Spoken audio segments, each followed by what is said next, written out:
Useziphendulele uDuma kahle Nkosi iphathasi lesizwe ke lapha ke ey'nkulumeni beyisabalala ey'nkundleni zokuxhumana zokuthi ke kwenziwa yini ke angabonakali ke kwi-line up ke yasemdletsheni ke lapha ke okungumcimbi ke ozobe ungumhla ka-3 kuJanuwari ke 2026. uDuma kahle uphendule kanje.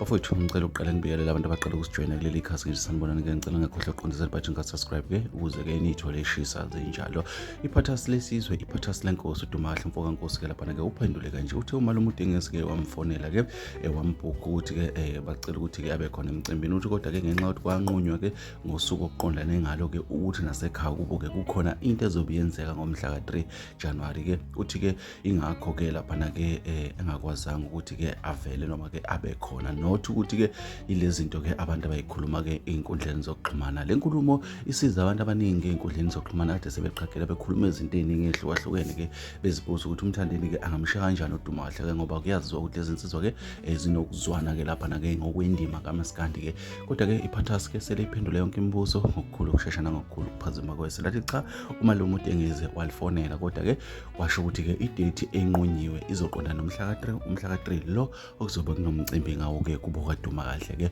okuphoqa ukuthi ke athathe isikhathi sonke abe semcimbini wasekhaya ophoqayo ingakho ke angeze kuba khona ke emdletsheni ke lapha ke emkhaliphe ke emagroundini njengoba ke sazi ke ukuthi yonke ke amabombo noma zonke ke indlela azibheke khona ke ngawo ke umhla ka-3 kuJanuwari unyaka muqala. Thina ke sikuthatha sikubeke njengoba kunjalo ungakhohlwa ukuhlala ekhaya ku subscribe uphendule like lama video ke siphinde sihlale nawe ke sidibane kwezinye uma sikutholela zona. Bafethu ngithi nje